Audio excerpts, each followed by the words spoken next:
की बड़ी खबर आ रखी है इसी बीच, जहां पर बिहार से बड़ी खबर, पटना में संजय झा का भारी विरोध हो रहा है।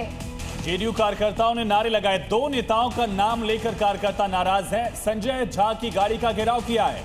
ललन सिंह के खिलाफ भी नाराजगी और संजय झा पर पार्टी तोड़ने का आरोप कार्यकर्ता लगा रहे हैं। जेडीयू के राष्ट्रीय कार्यकारी अध्यक्ष हैं ललन सिंह, खुद अध्यक्ष रह चुके हैं और इन दोनों नेताओं के ये तस्वीर आप देखिए, ये तस्वीर आप देखिए किस तरह से जेडीयू के ही नेता का विरोध जेडीयू के ही कार्यकर्ता झंडा लेकर कर रहे हैं। अरविंद सिंह, इस तस्वीर को कैसे देखा जाए? संजय झा और ललन सिंह के खिलाफ नाराजगी किस आधार पर, किस मुद्दे पर?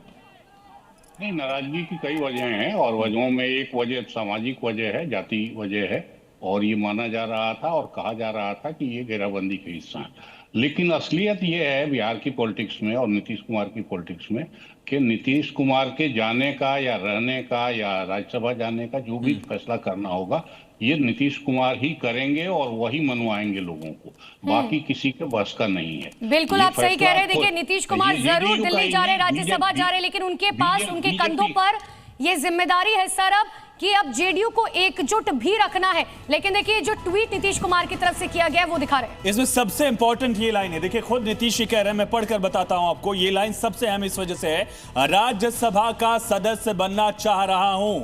और दूसरी तरफ उन्होंने कहा कि जो नई सरकार बनेगी उसको मेरा पूरा सहयोग मार्गदर्शन रहेगा। ये दो सेंटेंस जो है वो नीतीश कुमार के फैसले को अपने कार्यकर्ताओं के संदेश के तौर पर अनुपमा देखा जा रहा है। और इतना ही उन्होंने कार्यकर्ताओं से ये भी कहा कि देखिए, विश्वास समर्थन बनाए रखिए। सबसे बड़ी बात यह है कि देखिए, प्रशांत भी लगातार मेरे साथ मौजूद है, अकुश सर भी मेरे साथ मौजूद है।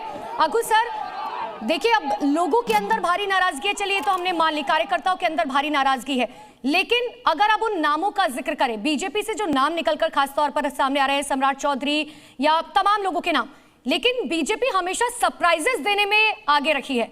क्या आपको लगता है कि भारतीय जनता पार्टी बिहार में भी जनता को एक नया सरप्राइज दे सकती है जिसकी उम्मीद शायद किसी ने नहीं की होगी?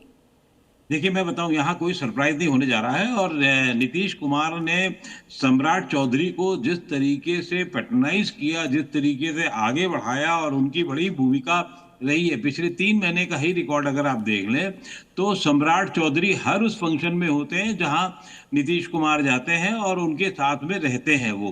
तो ये उनकी विश्वसनीयता सम्राट चौधरी ने अपने बल पे हासिल की। और ठीक है, नीतीश का आशीर्वाद यानी कि सम्राट चौधरी के साथ है, लेकिन क्या सर आला कमान की भी पसंद सम्राट चौधरी होंगे? अकुश सर, नीतीश का आशीर्वाद सम्राट चौधरी के साथ आप ये कह रहे हैं, क्या बीजेपी आलाकमान का भी आशीर्वाद उतना ही है सम्राट चौधरी के साथ इस वक्त?